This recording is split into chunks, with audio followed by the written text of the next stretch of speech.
Nós estamos falando essa semana em cima aqui no livro de Apocalipse. Eu queria que você abrisse lá, Apocalipse capítulo 3. Apocalipse 3, o versículo de número 1, Apocalipse 3, versículo 1 fala assim: ao anjo da igreja em Sardes escreva: estas são as palavras daquele que tem os 7 espíritos e as 7 estrelas. Conheça as suas obras. Você tem fama de estar vivo, mas está morto. Esteja atento. Fortaleça o que resta e o que estava para morrer, porque não achei as suas obras perfeitas aos olhos de Deus. Lembre-se, portanto, do que você recebeu e ouviu, e obedeça e se arrependa.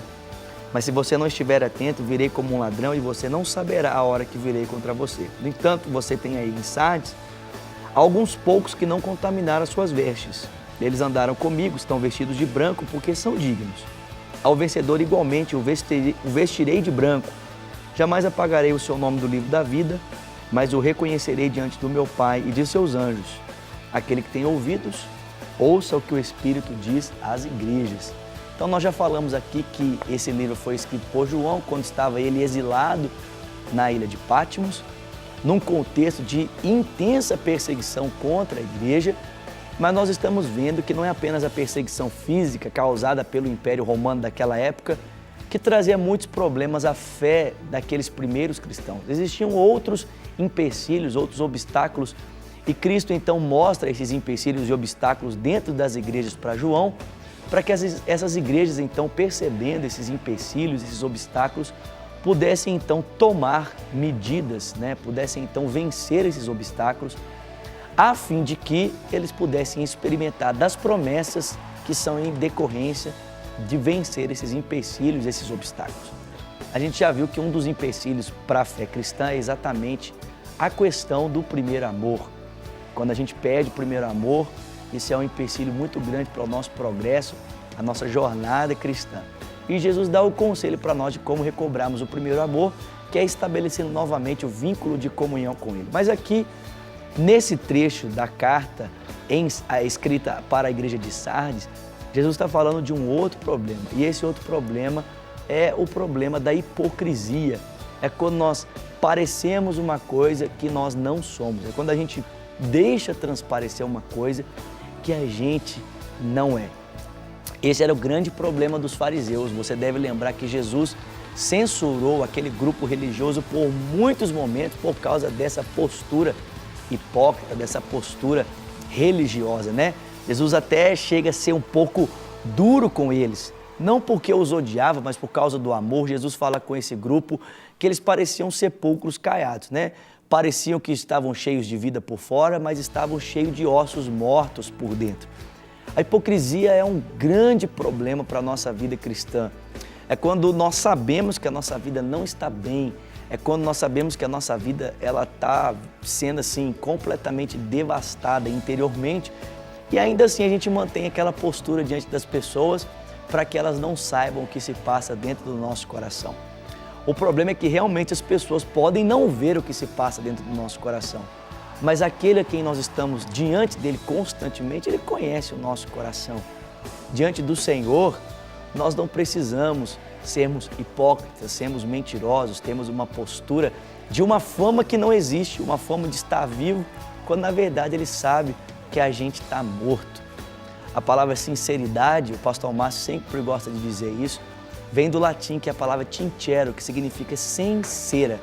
Então as estátuas, quando eram construídas antigamente e havia pequenos detalhes nelas que precisavam de serem cobertas, então o artista ele tampava esses buracos com um pouco de cera. Mas o comprador, quando queria comprar algo bem feito, algo bonito, perguntava então para o artista se aquela estátua ela era sem cera, porque aquela cera visava cobrir os defeitos daquela estátua. Muitas vezes nós agimos dessa forma, por meio da nossa religiosidade, tentamos cobrir aquilo que nós sabemos que não é possível de cobrir. Nós fazemos como Adão e Eva, Nós tentamos tapar a nossa nudez com folhas de figueira. Mas a nossa fama diante de Jesus, ela nada pode fazer. A instrução do Senhor para essa igreja é: lembra do que você ouviu e torna a praticar.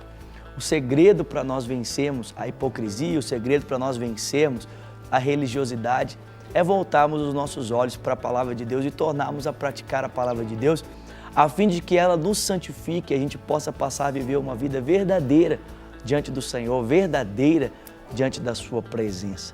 Você está lidando com esse problema da hipocrisia? Ou o seu problema está sendo, a sua dificuldade está sendo a falta do primeiro amor?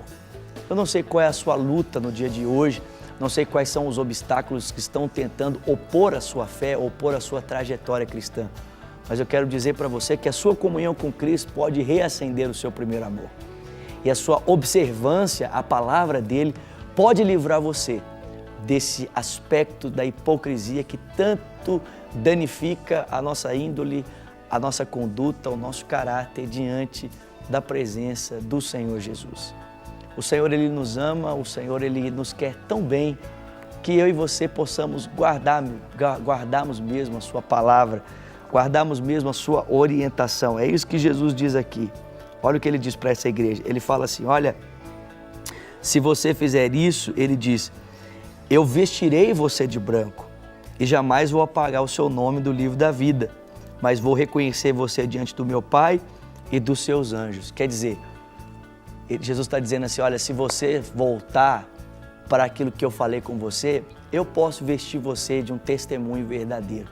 Eu posso fazer com que você possua um testemunho que de fato corresponde à minha palavra, à minha integridade. E Ele diz mais, Ele diz, e eu reconhecerei você diante da presença do meu Pai. O hipócrita, ele quer ser reconhecido diante dos homens, né? Ele age dessa forma porque ele tem medo daquilo que as pessoas pensam ao seu respeito. Nem sempre nós agimos maldosamente dessa forma, né? Nem sempre o nosso coração é maldoso, é intencionado a fazer isso. Mas ainda que a gente age assim, mesmo que não seja por maldade, ainda assim esse comportamento é nocivo, ele é danoso para o nosso coração, danoso para o nosso caráter, danoso para a nossa vida. Jesus diz, olha, você não precisa disso. Volta para a minha palavra, volta para os meus ensinos, volta a ouvir aquilo que eu falei com você e eu vou trazer a você um testemunho verdadeiro. E eu, mais do que isso, eu vou reconhecer a sua vida. Aquilo que as pessoas não podem fazer, eu vou fazer por você. Eu vou reconhecer a sua vida, eu vou testemunhar de você diante do meu Pai. Ao invés de você ficar aí agarrado a esse testemunho falso que nada pode fazer por você, a esse aspecto externo que não corresponde à realidade interna do seu coração, não tem problema não. Volta para a minha palavra, eu vou tirar você disso, eu vou vestir você de branco e mais do que isso, eu vou confirmar você diante do meu Pai. Eu vou dar a você aquilo que de fato você precisa, que é a testificação da minha pessoa diante do meu Pai, reconhecendo que você de fato é meu filho, reconhecendo que você de fato está lavado, está remido, está vestido de branco, está lavado com o sangue do Cordeiro. Que seja essa a minha vontade, a sua vontade, a vontade de estarmos andando de acordo com a vontade do Senhor, andando de acordo com os seus mandamentos. O primeiro obstáculo que faz oposição à nossa vida cristã é a falta do primeiro amor. O segundo obstáculo é a hipocrisia, né? Nós não estamos aqui passando por todas as cartas porque nós não temos tempo para isso, a semana é curta e os programas também nos impossibilitam de fazermos isso. Mas eu estou aqui pontuando alguns impedimentos, né, que podem ser tão nocivos à nossa trajetória com Cristo. Então que você possa nesse dia fazer essa oração, guardar o seu coração e pedir ao Senhor, Senhor, conduza-me em verdade, conduza-me em amor diante da Tua presença.